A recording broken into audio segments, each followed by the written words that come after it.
जो चर्च के अलावा नन हॉस्टल भी था।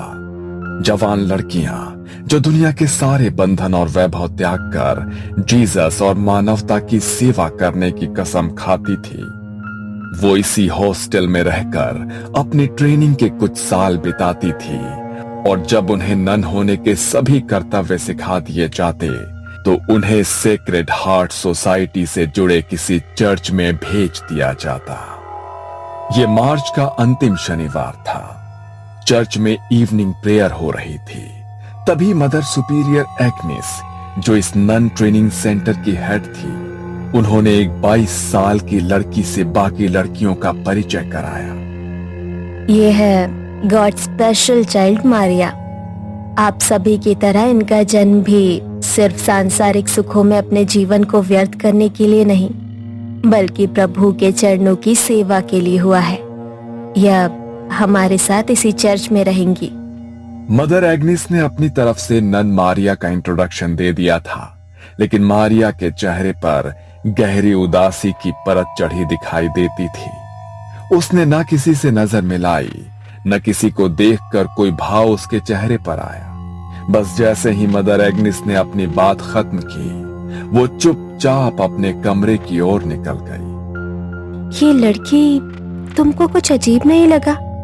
मुझे तो ऐसा लगा जैसे उसे जबरदस्ती इधर भेजा है। पता नहीं उसकी आंखों में कुछ है। I can feel it. Mother Agnes ने तुम्हारा बात सुना तो प्रॉब्लम हो जाएगा। बाद में देखते हैं। अगर ऐसा कुछ होगा तो वो खुद बोलेंगी ना। तुम क्यों अपना मूड खराब करता है? मोनिका के कहने पर उसके ही कमरे में रहने वाली रोमा चुपचाप अपने कमरे में लौट गई थी। लेकिन अभी भी मारिया का वो सपाट चेहरा, गहरी भीतर धसी आंखें उसके मन में कौंध रही थी। अगले दिन सवेरे प्रेयर के समय रोमा ने महसूस किया कि वो सबसे पीछे खड़ी हुई कुछ और ही बड़बड़ा रही है, जैसे वो इस प्रेयर से बचने की कोशिश कर रही हो। रोमा दबे पांव मारिया के नजदीक जाकर खड़ी हो गई और उसके मुंह से निकल रहे शब्दों को समझने की कोशिश करने लगी। मारिया कुछ अजीब सा बड़बड़ा रही थी, जो स्पष्ट तो बिल्कुल भी नहीं था, लेकिन रोमा के शरीर में उसकी आवाज से झुरझुरी सी दौड़ने लगी थी, क्योंकि मारिया किसी आदमी की दोहरी आवाज में कुछ बोल रही थी। कुछ तो अलग है इस लड़की में। मैं पता लगा कर रहूंगी आखिर इसका चक्कर क्या है। इसका दिमाग लगता है ठिकाने पर नहीं है। वैसे भी हम सबका यहाँ आने का कोई ना कोई कारण है। ये तो इतनी पढ़ी लिखी सुंदर है, कोई भी मिल सकता था इसको। यहाँ क्यों आई? रोमा के मन में कई सवाल थे, जिनके उत्तर जानने के लिए वो काफी परेशान थी। शाम को प्रेयर के बाद सभी अपने कमरे में सोने की तैयारी कर रहे थे, लेकिन रोमा ने आज कुछ अलग सोचा हुआ था। सबके सोने के बाद वो दबे पांव मारिया के कमरे की खिड़की पर पहुंची और अंदर झांक कर देखने लगी। लेकिन वहां का नजारा देखकर रोमा के रोंगटे खड़े हो गए थे। मारिया अंदर चेयर पर बैठी हुई थी, लेकिन वो चेयर पर ऐसे बैठी थी जैसे किसी ने उसके पूरे शरीर को मोड़ तरोड़ कर जबरदस्ती वहां बैठाया हो। उसके हाथ पैर बुरी तरह से गुथे हुए थे, गर्दन दूसरी ओर थी। ऐसा लगता था वहां कोई इंसान नहीं, रबर की गुड़िया पड़ी है। अचानक ही मारिया ने अपनी गर्दन रोमा की ओर घुमाई और इस बार मारिया का चेहरा देखकर रोमा की चीख निकल गई। मारिया की आंखों के चारों ओर गहरे स्याह गड्ढे दिखाई पड़ रहे थे। बाल बुरी तरह से उसके चेहरे पर बिखरे थे और दांत इतने काले थे जैसे किसी ने जलता हुआ कोयला उसके मुंह में रख दिया हो। रोमा की दिल दहला देने वाली चीख सुनकर मदर एग्नेस और बाकी लड़कियां दौड़कर वहां पहुंच गई। रोमा जमीन पर पड़ी हुई थी और उसकी सांसें उखड़ रही थी। तुम यहाँ क्या कर रही हो? क्या हुआ है? रोमा ने उंगली से मारिया के कमरे की ओर इशारा किया। रोमा की हालत देखकर मदर एग्नेस ने खिड़की से अंदर की ओर देखा तो उसके भी होश उड़ गए। ओ जीसस, ये क्या है? मैं देखती हूँ, तुम लोग इधर ही रहना। मदर एग्निस क्रॉस को हाथ में लेकर मारिया की ओर कदम बढ़ाती है तो मारिया अपनी कुर्सी से कूदकर नीचे जमीन पर आ जाती है और किसी जंगली जानवर की तरह गुर्राते हुए मदर एग्निस को एक टक घूरने लगती है। एग्निस धीरे धीरे क्रॉस को अपने हाथ में पकड़े मारिया की ओर बढ़ रही थी। तभी अचानक उनके हाथ से क्रॉस छूटकर नीचे गिर पड़ता है। अगले ही पल मारिया की आंखों की पुतली काली हो जाती है। उसकी उंगलियां कड़कड़ की आवाज के साथ पीछे घूम जाती है और मारिया किसी जानवर की तरह एग्निस के ऊपर छलांग लगाकर उसके हाथ का मांस चबा डालती है। वो किसी शैतान की तरह मदर एग्निस का मांस अपने मुंह में दबाए वहां खड़ी हुई थी और मदर एग्निस दर्द से बेहाल हो रही थी।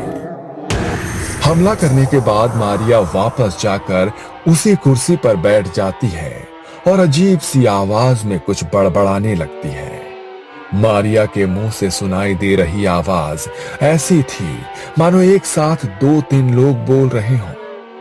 चीख पुकार सुनकर चर्च में रहने वाले फादर भी वहां पहुंच जाते हैं और मदर एग्निस की ऐसी हालत देखकर उन्हें वहां से बाहर ले आते हैं। मारिया अभी कुछ शांत दिखाई दे रही थी और इसी मौके का फायदा उठाकर मारिया को उसके कमरे में बंद कर दिया जाता है।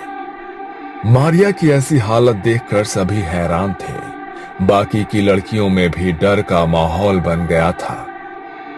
फादर स्टीव समझ चुके थे कि ये कोई इंसानी नहीं, शैतानी ताकत का काम है। इसलिए बाकी की लड़कियों को उस कमरे से दूर रहने की सलाह दी जाती है और वो क्रॉस को माथे से लगाकर कुछ बुदबुदाने लगते हैं। अगले दिन सुबह प्रेयर का समय था। फादर ने सभी ननों को मारिया के कमरे के बाहर बुलाया और एक साथ प्रेयर करने के लिए कहा। पवित्र जल हाथ में लेकर फादर मारिया के कमरे में दाखिल हुए। एक तरफ बाकी की नन मिलकर लगातार प्रेयर कर रहे थे और दूसरी ओर फादर हाथ में पवित्र जल लेकर मंत्र बोलते हुए उसकी ओर बढ़ रहे थे। फादर को देखकर मारिया के चेहरे के भाव बदलने लगे। वो घबरा कर एक कोने में सिमट रही थी। प्रेयर की आवाज उसके कानों में पहुंच रही थी, जिससे वो अपने दोनों कानों पर हाथ रखकर बचने की कोशिश कर रही थी। अचानक एक चीख के साथ वो जमीन पर गिर पड़ी और उसी के साथ फादर स्टीव ने पवित्र जल छिड़ककर बाकी सभी को यकीन दिला दिया कि मारिया के ऊपर जो भी शैतानी साया था वो पवित्र जल और प्रार्थना की शक्ति से उसे छोड़कर जा चुका है। पवित्र जल ने जहां जहां मारिया के शरीर को छुआ था वहां पर छाले जैसे बन गए थे। ऐसा लगता था जैसे मारिया को किसी ने तेजाब से जला दिया हो। कुछ देर बाद मारिया को होश आया तो वो दर्द से कराहती हुई पहले से काफी कमजोर नजर आ रही थी। उसके शरीर में अब मुश्किल से उठने बैठने जितनी ताकत बची थी। चेहरा एकदम मुरझा चुका था, शरीर भी मानो झुक गया था। मारिया की हालत को देख मदर उसे उसके कमरे के बिस्तर पर ही लिटा देती है। ओह जीसस, इसका हालत बहुत खराब लग रहा है। इसे यही आराम करने दो, होली वाटर इसको ठीक कर देगा। अगले 2 दिन बेहद सन्नाटे में गुजरे।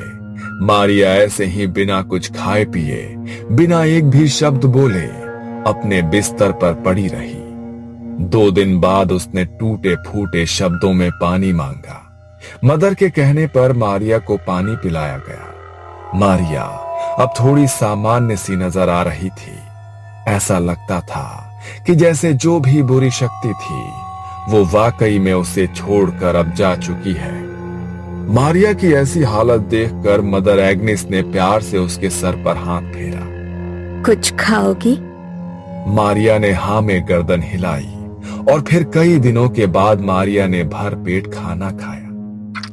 वो खाती ही जा रही थी जैसे न जाने कितने सालों से भूखी हो। जैसे जैसे समय बीत रहा था मारिया के खाने की गति और तरीका बदलते जा रहा था। मारिया का पूरा मुंह खाने से सन गया था। खाना खाने के बाद मारिया कुछ अलग सी नजर आने लगी थी। एक बार फिर उसकी आंखें बदलने लगी और वो कुछ अजीब सी भाषा में बड़बड़ाने लगी। ये बार बार अलग भाषाओं में बोल रही है, लेकिन इसने इतनी सारी भाषाएं सीखी कब? आप तो कह रही थी ये अनाथ आश्रम में रहकर पढ़ी है। क्या वहाँ पर ये सब भी सिखाते हैं? और आपने उसे खाना खाते हुए देखा? ऐसा लग रहा था जैसे कोई इंसान नहीं, जानवर खा रहा हो। मुझे नहीं लगता ये अपने होश में है। इस समय जो कुछ भी कर रही है ये उसके अपने बस में नहीं है। इससे पहले कि कोई कुछ कर पाता, मारिया एक बार फिर से नॉर्मल हो गई थी। ऐसा लगता था अभी कुछ देर पहले जो भी हुआ उसे उसकी जानकारी ही नहीं है। मारिया का स्वभाव गुजरते समय के साथ अजीब और अजीब होता जा रहा था। मदर एग्नेस और फादर स्टीव समझ गए थे कि मारिया को संभाल पाना उनके बस का नहीं है। मारिया को शुक्रवार तक यहाँ पर ही रखना होगा, उसके बाद फादर एडमंड ही कुछ कर सकते हैं। 3 दिन बाद शुक्रवार को फादर एडमंड वहां आए और देर रात सबके सोने के बाद एक्सोर्सिज्म यानी कि मुक्ति की प्रक्रिया शुरू की। मारिया को एक कुर्सी पर बांध दिया गया। उसके चारों ओर क्रॉस और जलती मोमबत्तियां रखकर पवित्र जल का छिड़काव कर दिया गया और उसी के साथ फादर ने मंत्र पढ़ने शुरू कर दिए। मारिया की आंखों की पुतली एक बार फिर से काली नजर आ रही थी। उसके चेहरे पर शैतानी मुस्कान दिखाई दे रही थी। मारिया एक साथ कई भाषाओं में जाने क्या बोल रही थी। कभी उसके मुंह से नन्हे बच्चे की आवाज सुनाई देती, तो कभी किसी आदमी की कड़कती आवाज कानों में पड़ती। जैसे जैसे फादर मंत्र पढ़ते जा रहे थे, मारिया अब गुस्से में दिखाई देने लगी थी। अचानक ही मारिया जोर से चिल्लाती है और उसी के साथ उसके आसपास लगी सभी मोमबत्तियां एक साथ बुझ जाती है। और तभी फादर देखते हैं कि जमीन पर रखे क्रॉस और मारिया के बीच की जमीन फटने लगी है। मारिया बुरी तरह से चीख रही थी। उसकी चीख की तेज आवाज किसी के भी बर्दाश्त से बाहर होती जा रही थी। अचानक ही मारिया का शरीर बुरी तरह से अकड़ने लगता है और उसी के साथ मदर एग्नेस की आंखों का रंग भी गहरा काला पड़ जाता है। मुझे छोड़ दो, मैं बताती हूँ, सब बताती हूँ। ये सब 1 साल पहले शुरू हुआ था। मारिया एक नन कभी बनना ही नहीं चाहती थी। वो तो शादी करके अपना हैप्पी लाइफ स्टार्ट करना चाहती थी। ये हर संडे को सिटी चर्च में आकर प्रेयर में अपनी आवाज में गाने गाकर सुनाती थी। मारिया जैसी सुंदर और खुशमिजाज लड़की को देखकर उस चर्च के यंग फादर नील का दिल उस पर मचलने लगा। नील ये भूल गया था कि उसने चर्च के लिए अपना जीवन समर्पित करने की कसम ली है। धीरे धीरे दोनों के बीच बातें शुरू हुई और जवानी के आवेग में ये दोनों रिश्ते में आ गए। मारिया और नील दोनों के लिए इस रिश्ते को सबके सामने लाना असंभव था, क्योंकि एक फादर उम्र भर कुंवारे रहने की कसम खाता है। अगर ये बात सोसाइटी में किसी को भी पता चलती तो बहुत बड़ा तमाशा होता। चर्च की रेपुटेशन खराब होती सो अलग। इसीलिए वो अब अपनी गलती सुधारना चाहता था। उसी दिन मारिया जब चर्च में प्रेयर के लिए आई तो उसने बताया कि वो 4 महीने की प्रेग्नेंट है। फादर नील के पैरों के नीचे से जमीन निकल गई थी। वो कुछ भी समझने की हालत में नहीं था। वो उस बच्चे को एक्सेप्ट नहीं कर सकता था और मारिया जिद पर अड़ी हुई थी कि वो अपने बच्चे को दुनिया में लाकर ही रहेगी। जब बातों से मारिया नहीं मानी तो नील ने मुझे सारी बातें बताई और मदद मांगी। मैंने वादा किया कि मैं उसकी मदद करूंगी, लेकिन पहले जरूरी ये था कि वो मारिया को बच्चे से छुटकारा पाने के लिए राजी करे। आधी रात का समय था। बाहर भयंकर तूफान आया हुआ था। मारिया को प्रसव पीड़ा शुरू हो चुकी थी और ऐसी हालत में सिटी चर्च में सिर्फ 3 लोग मौजूद थे, फादर नील, मारिया और नर्स जूली। मैंने नर्स जूली को सिटी चर्च में पहुंचने के लिए कहा था। जूली आ गई है ना? तुम चिंता मत करो, वो सब संभाल लेगी। यस, जूली तो आ गई है, लेकिन मारिया की हालत बहुत खराब है। मुझे कुछ समझ नहीं आ रहा, अगर उसे कुछ हो गया तो। मारिया की डिलीवरी समय से पहले कराने के लिए हमने धोखे से दवाइयाँ दी है। ऐसी कंडीशन में मरीज की हालत बिगड़ती ही है। इस समय तुम अपनी रेपुटेशन की चिंता करो, मारिया की नहीं। और अगर मर जाएगी ना तो अच्छा ही है, तुम्हारे लिए रास्ते का रोड़ा अपने आप साफ हो जाएगा। रात के तकरीबन 2 बजे बच्चे का जन्म हुआ। तब तक मैं भी सिटी होली चर्च पहुंच गई थी। मारिया की हालत खराब थी। आपका बच्चा पैदा होते ही चल बसा। I am sorry. नर्स के इतना कहते ही मारिया चीख चीख कर रोने लगी। मैंने नर्स को इशारा किया और वो बच्चे को लेकर चर्च के पीछे बने कब्रिस्तान में आ गई। नील मारिया को संभालने की कोशिश कर रहा था और उसी क्षण हम दोनों ने मारिया के जीवित बच्चे को गड्ढा खोदकर दफना दिया। हमें लगा था कि ये सब भी उस बच्चे के साथ हमेशा के लिए दफन हो गया, लेकिन कहते हैं ना, सच्चाई चाहकर भी छिपती नहीं है। मारिया को बदहवासी से रोते देख नील अपने आपे से बाहर हो गया। अरे क्या रोना धोना लगा कर रखा है तुमने? अगर जिंदा भी रहता तो क्या मिल जाता तुम्हें? अब तुम भी सुकून से जियो और मुझे भी जीने दो। कभी सोचा भी है कि अगर मैंने ये फैसला ना लिया होता तो जिंदगी बर्बाद हो गई होती हम दोनों की। तुमने क्या किया मेरे बच्चे के साथ? सच सच बताओ, कहीं ऐसा तो नहीं उस नर्स ने झूठ बोला मुझसे? हाँ, झूठ बोला हमने तुमसे। अब बेहतर होगा कि तुम अपने मुंह पर ताला लगा लो। मारिया घंटों तक रोती चिल्लाती रही, लेकिन अब कुछ नहीं किया जा सकता था। मारिया जानती थी फादर नील सबकी नजर में एक संत है। वो चीख चीख कर भी अपनी सच्चाई बताएगी तो भी कोई भरोसा नहीं करेगा। और वैसे भी अब इस सच को साबित करने के लिए उसके पास कोई सबूत भी नहीं था। मारिया अब खामोश सी हो गई थी। दिन भर किसी से बात करने वाली मारिया अक्सर रात में कब्रिस्तान में जाकर चीख चीख कर रोया करती थी। फिर उसने कब्रिस्तान जाना छोड़ दिया। एक रोज मेरे पास फोन करके मारिया ने कहा कि वो नन बनना चाहती है। शुरू में मैंने उसे समझाने की कोशिश की, लेकिन वो मानो अपनी जिद पर अड़ गई थी। नील के धोखे ने उसे बुरी तरह से तोड़ दिया था और अब वो इस संसार में किसी के साथ भी नाता रिश्ता नहीं रखना चाहती थी। और फिर मैं उसे अपने साथ यहाँ ले आई।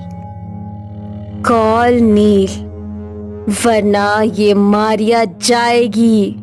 फादर कुछ मंत्र पढ़ते हैं और मारिया के ऊपर हॉली वाटर की कुछ बूंदें छिड़क देते हैं। मारिया खुद को अपने बच्चे की मौत का जिम्मेदार समझ रही थी। उस गिल्ट ने उसको भीतर से बिल्कुल खोखला कर दिया था। आधी रात को कब्रिस्तान में जाकर मरे हुए बच्चे को पुकारने के कारण शैतानी रूहों ने उसके शरीर पर कब्जा कर लिया है।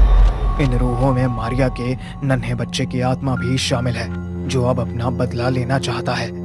फादर ने एक्सॉर्सिज्म की प्रक्रिया को और भी तेजी से शुरू कर दिया। वो लगातार हॉली वाटर छिड़क कर मंत्र पढ़ रहे थे। बंद करो, बंद करो। चीखते हुए मारिया ने खुद का हाथ उल्टी दिशा में घुमा दिया। मारिया के हाथ की हड्डी टूट गई थी और उसी के साथ मारिया की दिल दहला देने वाली चीख सुनकर सभी का दिल दहल उठता है। कॉल नील। फादर नील को बुलाने का इशारा करते हैं और कुछ ही देर में फादर नील वहां पहुंच जाते हैं। नील को वहां पर देखकर मारिया डरावनी तरीके से जोर जोर से हंसने लगती है। नील घबराकर मदर एग्निस के पास आकर खड़ा हो जाता है। मुझे माफ कर दो मारिया, तुम बिल्कुल मत घबराना। फादर इस शैतानी रूह को तुम्हारे शरीर से जरूर दूर कर देंगे। The Motorola 870 Fusion just outshines phones in its segment. Soni का लाइटिया 710 कैमरा है। फर्स्ट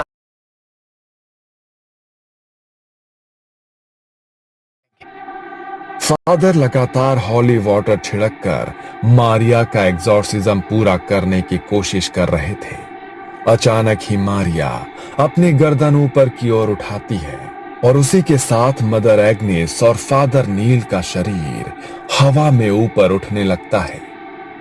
बुझी हुई मोमबत्तियां एकाएक जल उठती है और उसमें से 2 मोमबत्ती जाकर मदर एग्नेस और नील के कपड़ों को आग लगा देती है। मारिया एक बार फिर से लड़खड़ाती जुबान में बड़बड़ाती है, एक पाप, एक ही सजा। नील और मदर एग्नेस जमीन से इतनी ऊंचाई पर थे कि कोई चाहकर भी उनके शरीर से उठ रही आग की लपटों को बुझा नहीं सकता था। फादर के हाथों में पकड़ा हुआ हॉली वाटर उनके हाथ से छूटकर नीचे गिर पड़ता है और उसी के साथ मारिया की गर्दन एक ओर लटक जाती है। झुलसने के कारण मदर एग्नेस और फादर नील की मौत हो गई थी और मारिया, उसकी टूटी सांसें अभी भी बाकी थी। मारिया को तुरंत अस्पताल ले जाया गया और वहां पर कुछ दिन बिताने के बाद वो स्वस्थ हो जाती है। यूं तो फादर एडमंड ने आज तक बहुत से एग्जॉर्सिज्म किए थे, लेकिन उनके चर्च में किया हुआ यह पहला एग्जॉर्सिज्म था जो किसी नन के ऊपर हुआ था और जिसमें 2 जान भी चली गई थी। सिटी हॉली चर्च और सेक्रेड हार्ट चर्च को इस घटना के बाद बंद कर दिया गया, लेकिन मारिया और फादर एडमंड के लिए ये एक बुरा सपना बन गया जो आज भी उन्हें रातों को सोने नहीं देता।